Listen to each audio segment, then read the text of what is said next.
We here at TYT and many people, both an online media, TV media, gave Donald Trump a healthy amount of credit. More credit than he's gotten for anything else in his past because of the way that he accepted his defeat in the Iowa caucus. He came in second. We expected him to melt down, but instead he delivered a relatively mature, if brief, message congratulating the winner and thanking the people of Iowa. So he didn't melt down, at least not immediately. It took about a day, and then he trumped the shark again. So his new theory now is that he lost not because he's incompetent and had no ground game, didn't understand retail politics, didn't care at all about Iowa, but that Ted Cruz stole the election. So he began tweeting. We're going to show you a few tweets. This is not all of them. If you followed him on Twitter, he goes crazy. Ted Cruz didn't win Iowa. He stole it. That is why all the polls were so wrong and why he got more votes than anticipated. Far more votes. Bad. If you have 4 more characters, use them. During prime time of the Iowa caucus, Cruz put out a release that real Ben Carson was quitting the race and to caucus or vote for Cruz. Many people voted for Cruz over Carson because of this Cruz fraud. Also, Cruz sent out a voter violation certificate to thousands of voters. That is true. We'll come back to that. And finally, Cruz strongly told thousands of caucus voters, in case somebody wasn't following that Trump was strongly in favor of Obamacare and choice. A total lie. Why can't he say I? Why can't he say I was? Anyway, based on the fraud committed by Senator Ted Cruz during the Iowa caucus, either a new election should take place or Cruz results nullified. I don't think either of those things is going to happen. What do you think, Cenk? Yeah, he might be in the midst of trumping the shark here. And it's hard to tell with Trump because you think he's about to go down and then he comes right back up in this roller coaster. But here he seems like a crybaby. Yeah. What are you, stupid? We don't redo caucuses. Just redo the whole thing. That's not a thing that happens in American politics. This guy doesn't know anything. I know that we already have established that fact fairly convincingly, but like the idea that we do a redo of a vote is preposterous, right? So now, and then of course, as always, he's a child, and I always feel bad to children when I say that, to compare Trump to them. But ending a tweet when you're running for president with bad, okay, is crazy talk. And then he, at one point, one of the tweets he said, the first one that John read for you, he illegally stole this election. And then took it down. He had to take it down and take out the word illegal because that's bad and unprovable and might get him in trouble. Yeah. Right? Now, let's go to the substance of what he's saying.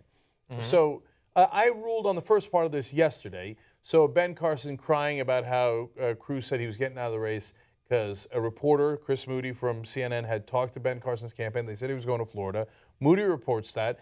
And then the Cruz campaign goes, oh, maybe he's dropping out of the race. If I was a Cruz campaign, I'd have done the same exact thing. Okay, you knucklehead, you don't say you're going to Florida instead of New Hampshire right before the Iowa caucus to get fresh clothes unless you're stupid. And or you want people to think you're dropping out. So I have no sympathy for Ben Carson. I think what Cruz did there, in my opinion, is perfectly okay. Yeah, they stretched what Carson said.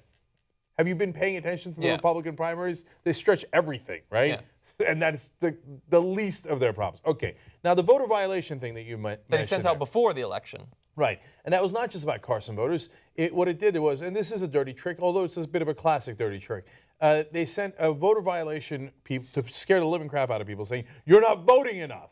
And your neighbors, you're getting an F, but some of your neighbors are getting A's and B's because they're voting enough. And they said, if you don't go vote for Cruz, on Monday you might get another violation.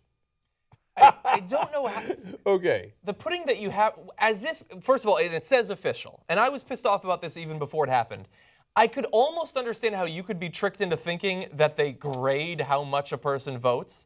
But then to say you have to go vote for this particular person, I think every human who looks at that says, no, I don't. I don't have to do that. That's not remotely true. Not in America. We don't have to do that. Yeah, that's not remotely true.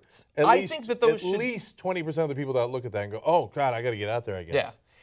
Now, this is a thing that happens all the time, and I personally think if you wanted, like I know they're always going to say that it's a surrogate or whatever.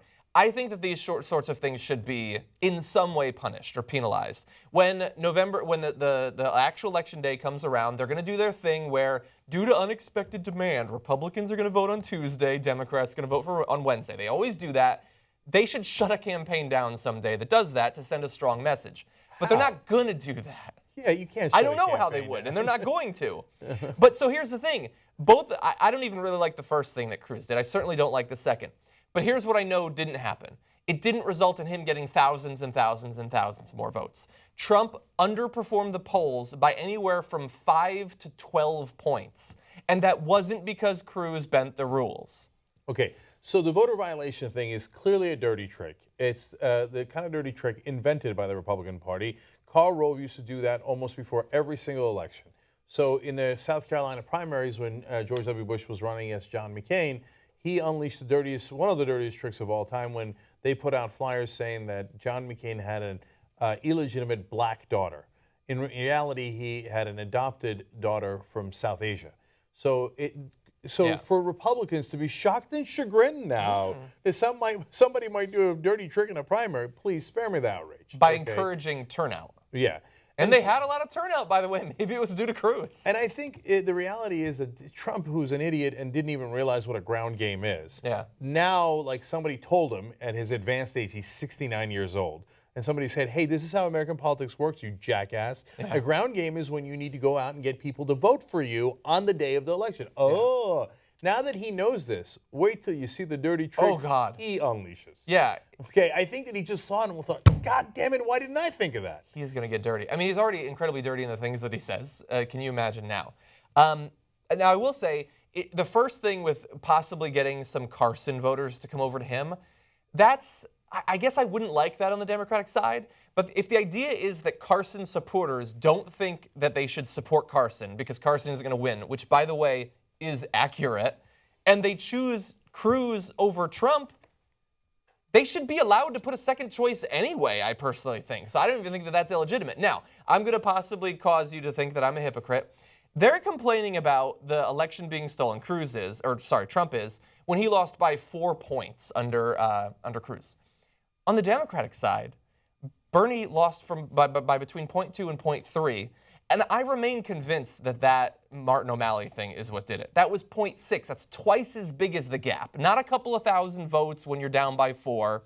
Martin O'Malley didn't get 15% in any precinct. He didn't get 6 times his normal support. That was a result of the Clinton campaign strategically throwing voters to cause Martin O'Malley to be ruled a viable candidate and take those SDEs away from Bernie Sanders. I don't even really care. I'm not making a federal case out of it, but I think they actually have a point. And he's not making that case. Bernie Sanders actually could make that case and isn't, but Trump, he does look like a baby as a result of this, I think. All right, and he did what we thought he was going to do. My final 2 points are, there's no crying in politics. Okay, so especially on the Republican side. Oh, no, he did a dirty trick. Oh, did he? Oh, that's too bad for you. Okay, so my second point is, if Democrats do it, since Democratic voters are decent people, they have a right to be outraged. So if Hillary Clinton said, voter violation, you must vote for Hillary Clinton, get out there now. Or if Bernie Sanders did that, we'd go, whoa, that's way outside the bounds. You can't do that, right? But on the Republican side, they're all dicks anyway. They're supposed to be dicks. They're voting for the biggest dick. Yeah. So if they do a dirty trick, I think that, and Republican voters find out about it, they might be more predisposed to voting for them. Yeah. Like, hey, that's clever. Way to go, man. Yeah. Man, you really dicked us over. You've got my vote. That's what a Republican voter does every day anyway.